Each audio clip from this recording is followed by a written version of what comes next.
ጤና ይስጥልን ውድ የላፍቶ ቅኝት ተከታታዮቻችን በንፋስ ስልክ ላፍቶ ክፍለ ከተማ በወረዳ 11 እና በወረዳ 12 ተገኝተን የጤና መድን አገልግሎት አሰጣጥ ምን ይመስላል የሚለውን ልናስቃኛችሁ እዚህ ተገኝተናል። ፕሮግራሙን በማስቃኘት እኔ አበባዬ መንግስት ከእናንተ ጋር ቆይታ የማደርግ ይሆናል።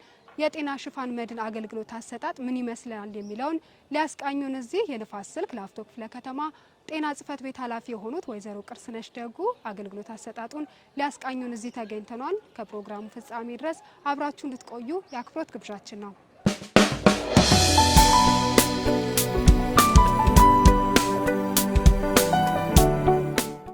ስሜ ቅርስነሽ ደጉ ይባላል። የንፋስ ላፍቶ ክፍለ ከተማ ጤና ጽፈት ቤት ኃላፊ ነኝ። የጤና መድህን ፕሮግራምን በተመለከተ ማህበረሰባችን በተለይ ደግሞ ከፍሎ መታከም የማይችለው ማህበረሰብ በዚህ ፕሮግራም ተጠቃሚ እንዲሆን የማድረግ ስራ ላለፉት ጊዜያት እየተሰራ ይገኛል። የአምናን መነሻ ብናደርግ በ2017 ከ26000 በላይ የጤና መድን አባላት አሉ። እነዚህ ደግሞ የጤና መድን አባላት የአገልግሎት እንዲያገኙ ባሉ በጤና ጣቢያ ደረጃ በከነማ ፋርማሲ እንዲሁም በሆስፒታል ደረጃ አገልግሎት ማግኘት የሚችሉበትን እድል ፈጥረን ከነዚህ ከጤና ተቋማት ጋር ውል ፈጽመን አገልግሎት እንዲያገኙ አድርገናል። በዚህ አመት በ2018 ደግሞ 33000 የሚሆኑ የጤና መድን አባላት የዚህ ፕሮግራም ተጠቃሚ እንዲሆኑ እየሰራ እንገኛለን። ይሄም ትልቅ በተለይ ደግሞ ህብረተሰባችን ላላስፈላጊ ሕክምና ወጪ እንዳይጋለጥ የማድረግ ስራ እየተሰራ ያለበት ሁኔታ ነው ያለው ማለት ነው። ለጤና ጣቢያ ላይ ነው። የምዝገባውን ሂደት መመልከት እንችላለን። አሁን የምንገኘው ወረዳ 12 ጤና ጣቢያ ላይ ነው። የጤና መድን የምዝገባ ሂደት በጥሩ ሁኔታ እየተከናወነ እንደሆነ ለማየት ሞክረናል። የጤና መድህን አዲስ አባል ምዝገባና ነባር እድሳት ነው የምናከናውነው። እንደ ክፍለ ከተማ እስካሁን ባለው ከጥቅምት 1 ጀምሮ እስካሁን ባለው ከ22000 በላይ ምዝገባን አከናውነናል። በዚህም ከ60 ሚሊዮን ብር በላይ መሰብሰብ ችለናል ማለት ነው። ይሄ ያው ገንዘቡ ላይ ብቻ ሳይሆን የተሰበሰበው ገንዘብ አጠቃላይ ለጤና አገልግሎት የሚውል ስለሆነ እሱ ላይ የተሰራ ያለበት ሁኔታ ነው ያለው። ሌላው ቀልጣፋ አገልግሎት ለመስጠት ደግሞ እዚሁ ባንክም አዘጋጅተንላቸዋል። ባንክ ከከፈሉ በኋላ እዚሁ ሬጂስተር የሚያደርጉበትን ሁኔታ ምቹ ሁኔታ ያው በምልልስ የሚወስደውን ጊዜ ለመቆጠብ ቀልጣፋ አገልግሎት ለመስጠት ባንኮችን ኮሙኒኬት አድርገን በሁሉም ጤና ጣቢያ ላይ ባንኮች ተገኝተው ምዝገባውን የሚያከናውኑበት ሁኔታ ነው ያለው ማለት ነው።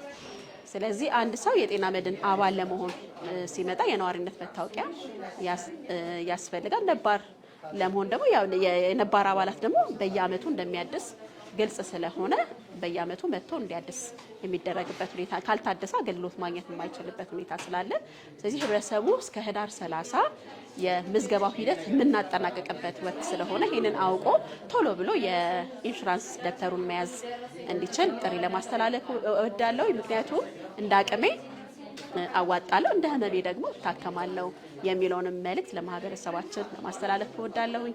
ምክንያቱም ከጠቀሜታው አንፃር ቀላል የሚባል ስላልሆነ ይሄንን አውቆ አንዱ ትልቁ የማህበረሰባችን ትልቁን ተጠቃሚ የምናደርግበት ፕሮግራማችን ስለሆነ በዚህ ሂደት ላይ አሁን ላይ ባለው መሰረት ጥሩ እንቅስቃሴ እንዳለ ለማየት ሞክረናል።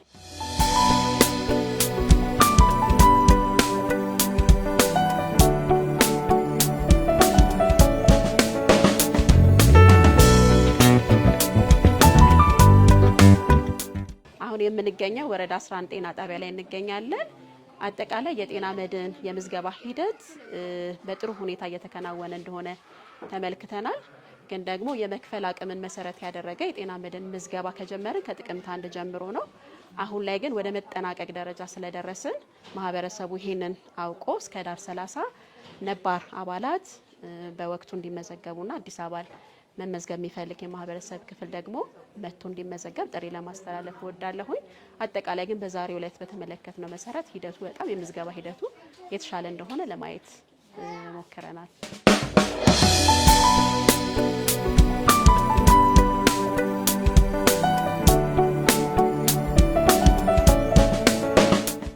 ማህበረሰቡ ያው እኛም በጤና ጣቢያ ደረጃ ቤት ለቤት ቅስቀሳ እያደረግን እንገኛለን ማለት ነው። አባል የሆነ በወቅቱ መመዝገብ እንዳለበትና ምክንያቱም ካላስፈላጊ ወጪ ማህበረሰባችንን መታደግም ስለሚያስፈልግ ስለዚህ ከፍሎ መታከም ማይችለውን የማህበረሰብ ክፍል የሚያቅፍ እንደ ጤና ሴክተር ትልቅ ፕሮግራማችን ስለሆነ ስለዚህ ህብረተሰቡ ያው ጠቀሜታውን በሚገባ ያምንበታል ብለን እናስባለን። ከድንገተኛ ወጪ ራሱን እንዲጠብቅ መልእክት ለማለት ተላለፈ ወዳለሁ። ተመልካቾቻችን በጤና መድን አገልግሎት አሰጣጥ ዙሪያ ያዘጋጀንላችሁ የቅኝት መሰናዶ ይህን ይመስል ነበር። ሳምንት በሌላ የቅኝት መሰናዶ እስከምንገናኝ ድረስ በያላችሁበት ሰላም